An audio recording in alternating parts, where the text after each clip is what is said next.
ଖରାଦିନ ଆରମ୍ଭ ହେଉ ହେଉ ବନ ବିଭାଗ ପାଇଁ ଏବେ ମୁଣ୍ଡବିନ୍ଧା ପାଲଟିଛି ଜଙ୍ଗଲ ନିଆଁ। ହୁତୁ ହୁତୁ ହୋଇ ଜଳୁଛି ଜଙ୍ଗଲ।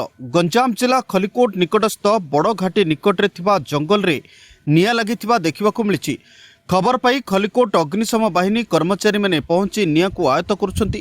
କେହି ଦୁର୍ବୃତ୍ତ ଜଙ୍ଗଲରେ ନିଆଁ ଲଗାଇ ଦେଇଥିବା ଅନୁମାନ କରାଯାଉଛି। ବନ ବିଭାଗ ପକ୍ଷରୁ ବାରମ୍ବାର ସଚେତନ କରାଯାଉଥିବା ବେଳେ ଜଙ୍ଗଲରେ ଏଭଳି ନିଆଁ ଲାଗିବା ବନ ବିଭାଗକୁ ଚିନ୍ତାରେ ପକାଇଛି।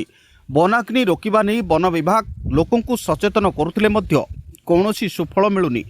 ଏହା ଯେ କେବଳ ମୂଲ୍ୟବାନ ଗଛ ନଷ୍ଟ କରୁନି, ଜଙ୍ଗଲୀ ଜନ୍ତୁଙ୍କ ବାସସ୍ଥାନ ବି ନଷ୍ଟ ହେଉଛି। ଏହି ଜଙ୍ଗଲ ନିଆଁକୁ ଆୟତ୍ତ କରିବାକୁ ଯାଇ ନାକେଦମ ହେଉଛି ବନ ବିଭାଗ। ସେପଟେ ଏହାଦ୍ୱାରା ନଷ୍ଟ ହେଉଛି ଜୈବ ବିବିଧତା।